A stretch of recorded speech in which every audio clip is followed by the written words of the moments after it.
Welcome back, everybody, to another deep dive. This time, we're going deep on a topic that I think is going to really get you thinking.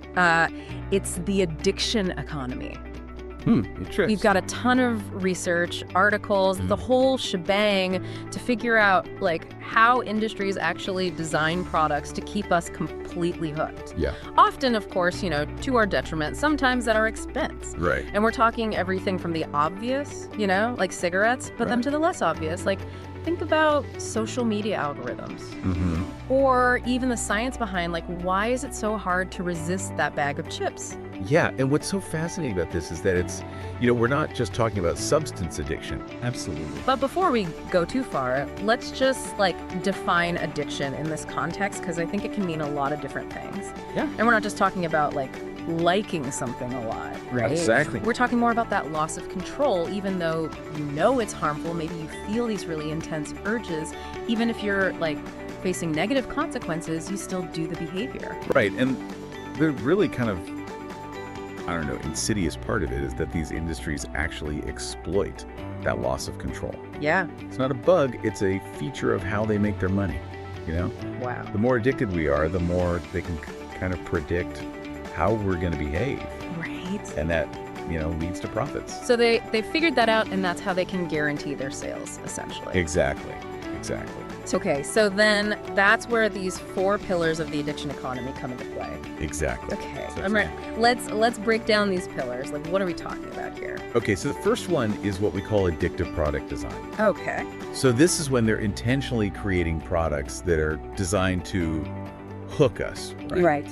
Think about infinite scroll Yeah. on social media platforms. It's designed to keep you scrolling forever, even when there's nothing new to see. Oh, it's like a bottomless pit of content. It really is. And it just keeps you going and going. Totally. Okay, so then the second pillar is predatory marketing. Okay. So this one is where they target very specific groups Uh-huh. with these really tailored messages to, again, encourage overuse. Mm-hmm. Like, for example, you see vaping companies, right? They have these campaigns that really appeal to, teenagers, where they downplay the risks and they just emphasize how cool it is. Oh, so they prey on those vulnerabilities that people have, especially younger people. Exactly.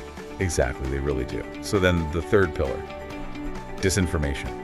Oh, okay. Spreading misleading information, right? Yeah. Downplaying how bad their products are. So like the tobacco industry. Oh, classic example. For so many years. Decades. They spent decades denying that smoking causes cancer.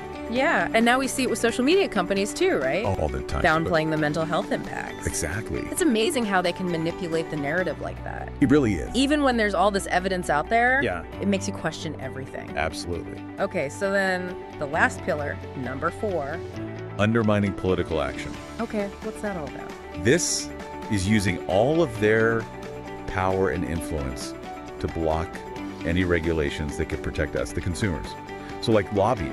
Oh yeah, think about the alcohol industry. Right. Fighting against stricter drunk driving laws.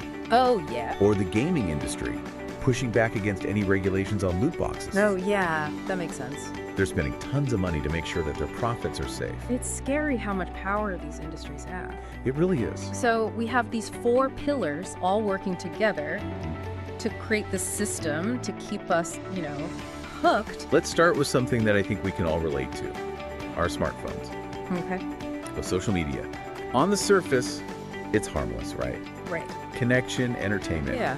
But when you look a little closer, you can see how they're designed to be addictive. Yeah, no, for sure. I think we've all had that moment where we're scrolling mindlessly and we have a million other things we should be doing. Exactly. But you can't stop. Yeah. And that's not an accident. So then what about vaping? Right. Because we know cigarettes are addictive, but how does the addiction economy play into this? Well, they've learned a lot from big tobacco, Right. the vaping industry. Yeah. They've adopted a lot of the same tactics. They target young people with these sleek designs, all the flavors. Right. And their marketing is all about freedom and individuality. Like they're repackaging addiction. Exactly. But a new generation. For new generation, exactly. And they downplay the risks. They say it's a safer alternative to smoking. Right. But it still has nicotine, right? It's definitely a challenge, but I think awareness is the first step, Okay.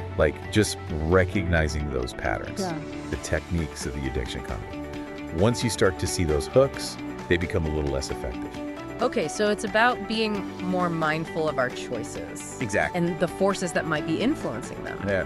But how do we actually put that into practice? One really powerful approach is to just set clear limits, boundaries. Okay. Think of it like, you're making a personal policy Mm-hmm. for how you interact with these products, these services. Okay. So, for example, with social media, maybe you only check it at certain times of the day. Right. You don't let the notifications pull you in constantly. Be more intentional with your time Totally. instead of letting the algorithm dictate your behavior. Exactly. But beyond just our individual actions, Right. is there anything we can do on a bigger scale Yeah. to really fight back against this whole addiction economy?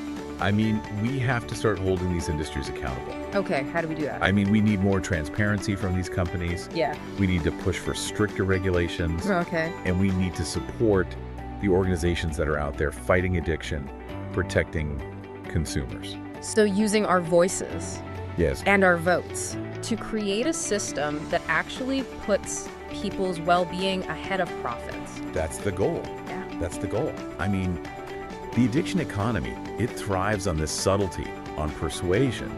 These industries are masters at tapping into our desires, our fears, our insecurities. Wow. And often we don't even realize it's happening. They've created this system to keep us hooked, and they're always coming up with new ways to stay ahead of us. It's like a constant game of cat and mouse. I love that analogy. It really is. Us, the consumers, trying to outsmart these marketing machines. Yeah, it's a tough landscape to navigate. Clearly. So, I mean, knowledge is power, I guess, right? For sure. The more we know about it, Absolutely. the better we can fight back. This deep dive has given me so much to think about. Yeah. This is a really complicated issue, and I don't think there are any easy answers. No. But I feel like we've, gotten some really valuable insights Yeah. and tools to kind of help us navigate this. Totally. Before we go, is there anything else you'd like to add?